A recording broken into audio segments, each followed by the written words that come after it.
छत्रपती संभाजीनगरमध्ये युद्धामुळे कच्च्या तेलाची आयात ठप्प होणार, पेट्रोल पंप बंद पडणार अशा अफवा शहरात पसरल्या होत्या आणि त्यामुळे रात्री उशिरापर्यंत अनेक पेट्रोल पंपांवर वाहनधारकांची मोठी गर्दी पाहायला मिळाली। दुचाकी आणि चारचाकी वाहनांच्या लांबच लांब रांगा लागलेल्या होत्या। दरम्यान आजच्या परिस्थिती संदर्भात संभाजीनगरमधून आमच्या प्रतिनिधींनी आढावा घेतलेला आहे, आपण पाहूयात।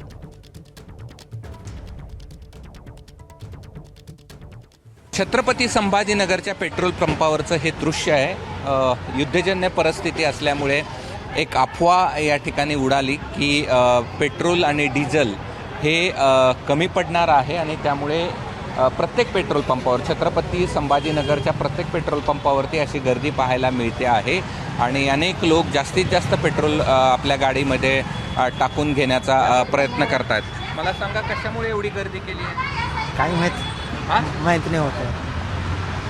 कशामुळे गर्दी? यहाँ पर एक ही जो कॉस्टली वाला चालू है पावर का, वो चालू रखे इन्होंने, और जो रेगुलर है वो बंद कर दिए हुए, इसलिए इतनी गर्दी हो गई। काय सांगाल, कशामुळे एवढी गर्दी? सर महंगाई वाढते सर, आता कसं करणार? महंगाई वाढते सर, पेट्रोल वाढणार तर कसं करणार? घर खर्च कसं चालायचं आम्हाला? वाढणार आहे असं तुम्हाला कळलं? हो, कशामुळे? आता सगळं क्रूड ऑइल वाढते सर, आता आता स्टॉक सप्लाय आता कमी राहणार, आता ओके, स्टॉक इश्यू असणार आता। मग आता फुल करणार? हो, आता काय करणार? आता परत आता जॉब पण आम्हाला करायला लागेल ना सर। आपण पाहतोय की युद्धजन्य परिस्थितीमुळे तुम्हाला का वाटलं की असं यावं इथं आणि बरावं? वाटत तिकडे वातावरण तसं त्यामुळे वाटलं, फक्त दुसरं काही नाही त्याच्यामध्ये। ओके, तुलाही असंच वाटलं? हो, सध्याची परिस्थिती तशी आहे, तर कॉलेजला जायला पण वेळ होऊ लागला, म्हणून भरून ठेवतोय? हो। काय सर, काय झालं काहीच कळत नाही, अचानकच झालंय सगळं। हा. आता म्हणते कोणी नाही, कोणी म्हणतं युद्धामुळं झालं, कोणी म्हणतं आयात कर मतलब येणारं डिझेल पेट्रोल येऊ शकत नाही आपल्याकडं म्हणून भरून घ्यायचं आहे असं, त्याच्यामुळं संभ्रम निर्माण झालेला आहे याच्यात।